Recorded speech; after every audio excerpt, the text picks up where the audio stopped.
O Senhor esteja convosco.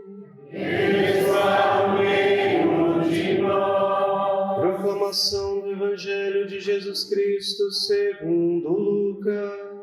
Glória a vós, Senhor. Naquele tempo, Jesus dizia aos discípulos: um homem rico tinha um administrador que foi acusado de esbanjar os seus bens. Ele o chamou e lhe disse: que é isto que ouço a teu respeito? Presta contas da tua administração, pois já não podes mais administrar meus bens. O administrador então começou a refletir: o Senhor vai me tirar a administração. Que vou fazer? Para cavar não tenho forças, de mendigar tenho vergonha. Já sei o que fazer, para que alguém me receba em sua casa, quando eu for afastado da administração. Então, ele chamou cada um dos que estavam devendo ao seu patrão e perguntou ao primeiro: quanto deves ao meu patrão? Ele respondeu: 100 barris de óleo. O administrador disse: pega a tua conta, senta-te depressa e escreve 50. Depois ele perguntou a outro: e tu quanto deves? Ele respondeu: 100 medidas de trigo. O administrador disse: pega a tua conta e escreve 80. E o Senhor elogiou o administrador desonesto, porque ele agiu com esperteza. Com efeito, os filhos deste mundo são mais espertos em seus negócios do que os filhos da luz. E eu vos digo: usai o dinheiro injusto para fazer amigos, pois quando acabar, eles vos receberão nas moradas eternas. Quem é fiel nas pequenas coisas, também é fiel nas grandes. E quem é injusto nas pequenas, também é injusto nas grandes. Por isto, se vós não sois fiéis no uso do dinheiro injusto, quem vos confiará o verdadeiro bem? E se não sois fiéis no que é dos outros, quem vos dará aquilo que é vosso? Ninguém pode servir a dois senhores, porque ou odiará um e amará o outro, ou se apegará a um e desprezará o outro. Vós não podeis servir a Deus e ao dinheiro. Palavra da salvação.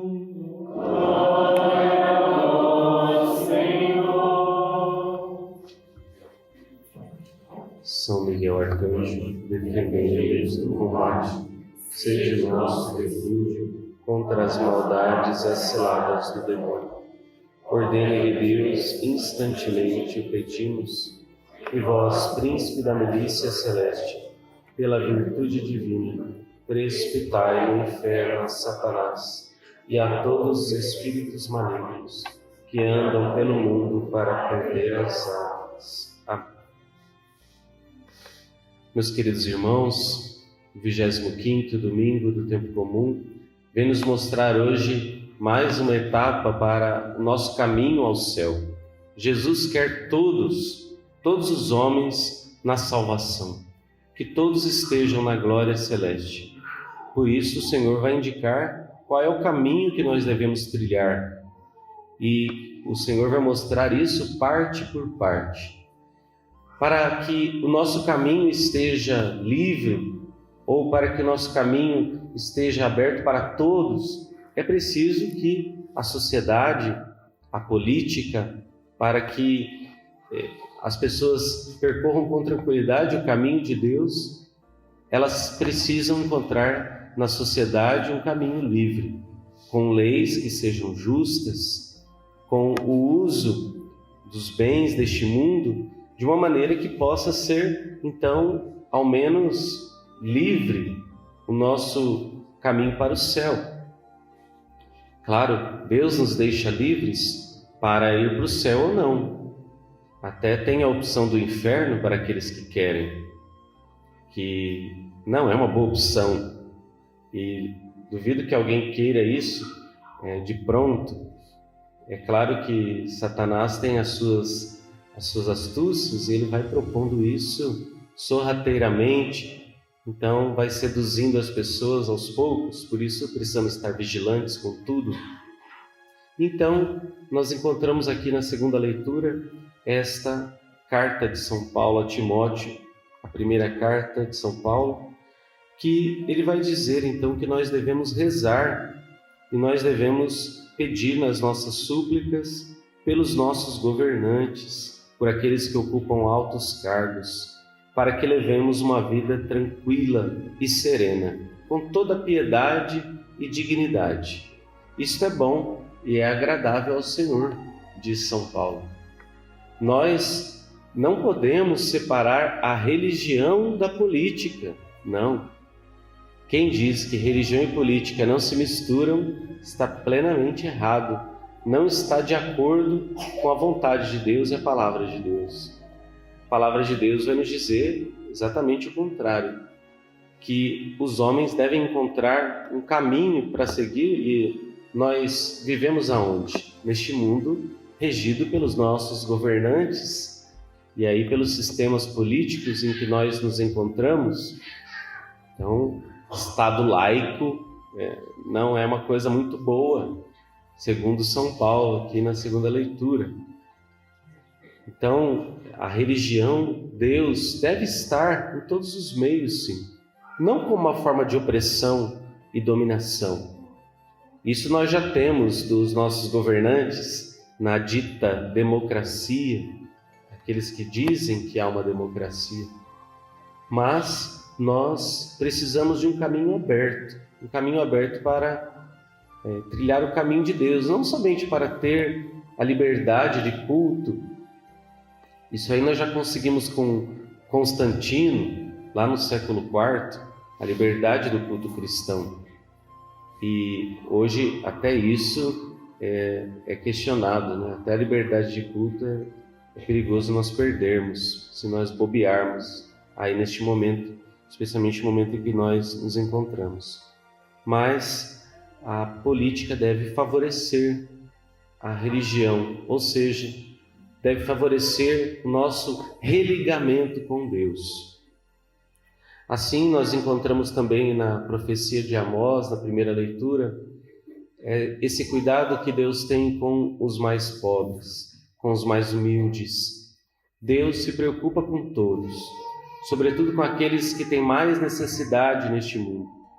E nós sabemos também que muitos políticos hoje usam disso para querer explorar o pobre, o discurso do pobre, mas poucos daqueles que falam e enchem a boca para falar de pobre, poucos deles verdadeiramente cuidam dos pobres ou levam uma vida pobre.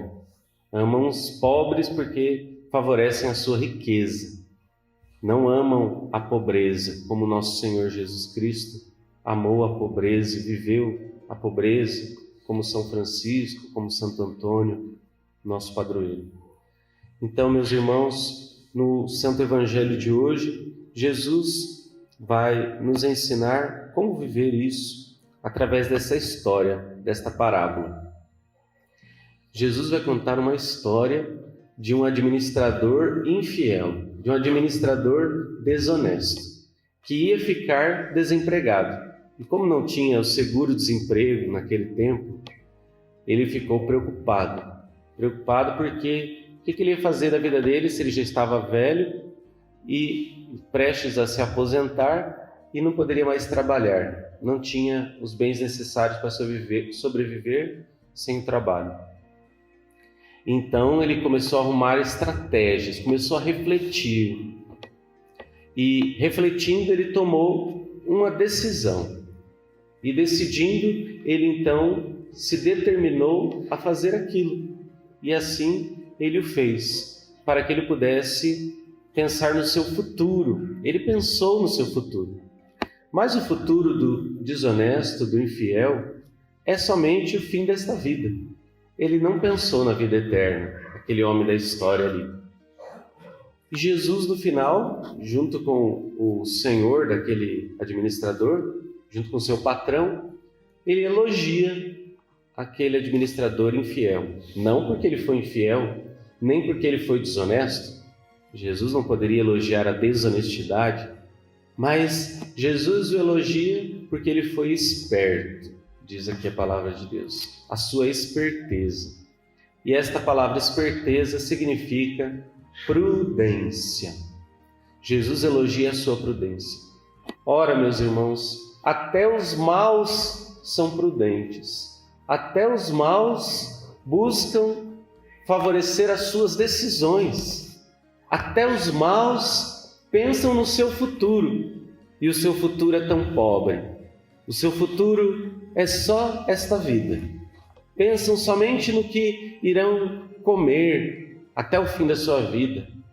Pensam como animais, praticamente, porque os animais têm uma existência limitada. Os vegetais têm a existência limitada. Nós, os filhos de Deus, nós recebemos uma existência imortal. Nós recebemos a vida eterna.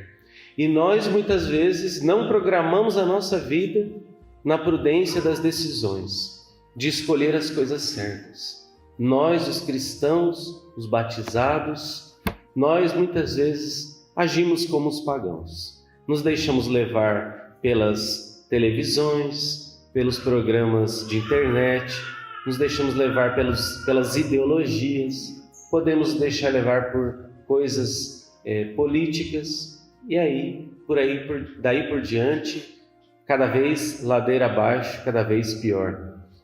Mas Jesus elogia e quer que cada um de nós tome uma decisão. E Jesus elogia a nossa esperteza, que significa a nossa prudência de tomar uma boa escolha, a escolha pela vida eterna.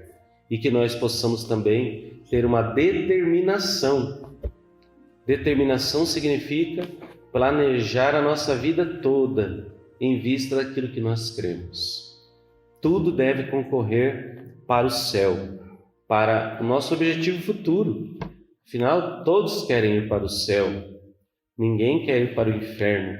Ninguém quer perder a existência em Deus que nós ganhamos no nosso batismo, a nossa vida eterna.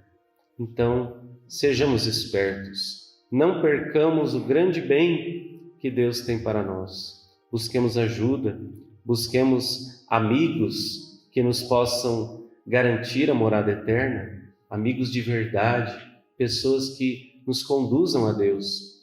Elejamos políticos que possam conduzir os filhos de Deus e deem condições àqueles também que são mais simples, mais humildes, de ganhar o reino dos céus, não de ganhar somente a vida aqui neste mundo. Elejamos aqueles que podem facilitar o caminho para o céu. Tem pessoas que vão ter dificuldade, mais dificuldade para percorrer esse caminho. Tenhamos a caridade também com essas pessoas que não têm tanta esperteza, não têm tanta prudência. E usemos cada vez mais, cada vez melhor as decisões que Deus coloca no nosso coração, a decisão pelo bem, a decisão pelo céu. Louvado seja o Santíssimo Sacramento.